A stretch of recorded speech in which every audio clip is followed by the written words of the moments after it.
Terrible twos. 2 words that is feared by parents, caregivers, grandparents alike. Terrible twos. Terrible twos. 2-year-olds are known to be terrible for several different reasons, mainly because 2-year-olds are undergoing extreme social and emotional changes. They're learning their environment, they're learning how to communicate, they're learning where they fit in the world, they're learning about life in general, something that we already know about. It's brand spanking new to them. 2-year-olds understand so much more than they can communicate, which is a big reason why we get the terrible twos. Because they know what you're saying, but they don't know how to tell you what they want. They don't know how to tell you that they don't like that. They don't know how to tell you that that green cup is not the cup that they want. They want the blue cup. So it is a temper tantrum. Have you ever forgotten what you were going to say and it's right there on the tip of your tongue and you just want to, can you read it? Because I have, and it's frustrating. That's what it's like to be a toddler in terrible two stage. You just forget you don't know what to say. You lose it. You're trying to learn. It's okay to lose your patience. We're only human. No one can keep up with toddlers without losing their patience at some point in time. You're learning your child as your child is learning you, as your child's learning life, as you are learning your toddler. It's not okay to get angry. It's not okay to yell.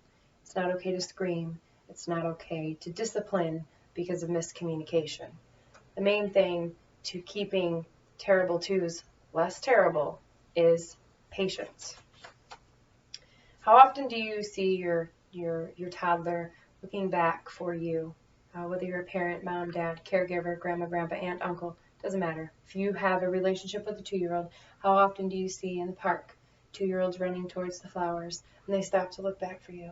Then they're running a little further, but then they have to stop and make sure you're right there.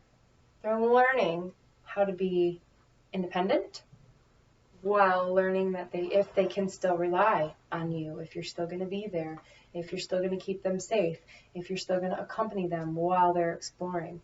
They're learning independence, they're learning reliance, they're learning rules, they're learning emotions, and they're learning communication, something that most adults have figured out. Patience is a virtue. I cannot stress this enough. Patience, patience, patience, patience, patience. If you don't have it, I suggest you do some puzzles because you're going to need it to deal with terrible twos or 3-nager or 1-year-old. You need it for kids, period. Discuss the fuss.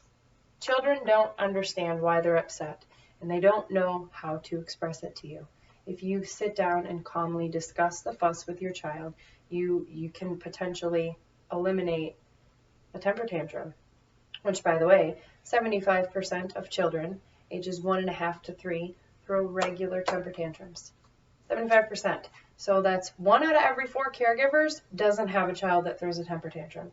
So when you see the mom or grandma, grandpa, whatever, when you see the caregiver with the child in the store and the child's throwing a temper tantrum, make sure you give that look of approval and that look of understanding because we've all been there. We've all hidden in our cars to drink a milkshake at some point in time or whatever, pick your poison.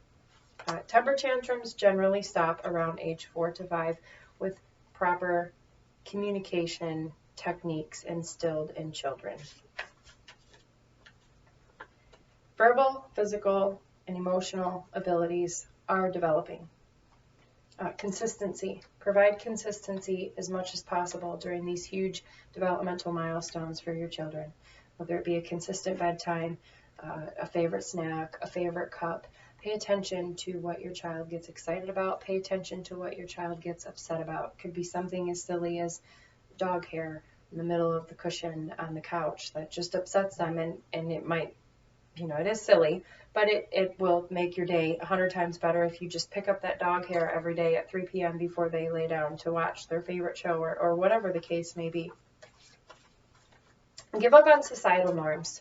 Just because the world operates from 9 to 5, if you work 3 to 11, then you get your child on a schedule that works for you. You don't have to exhaust yourself getting up at 5 o'clock in the morning when you don't get off work until 5 o'clock in the evening. Or when you don't go to work until 5 o'clock in the evening, excuse me. You do a schedule that works for you. You get your child used to going to bed at a time that you can go to bed to, and you can wake up and you can still function, because we still have to survive even after having children. Stay calm and explain. Discuss the fuss. I'll say it again and again and again and again. This is what is wrong. This is how we're going to fix it. This is what you give choices. This is what your solutions could be. Don't give too many choices. That can be overwhelming. Make sure you aim into the direction of what you want your child to do, but giving your child the idea that they're having some sort of control.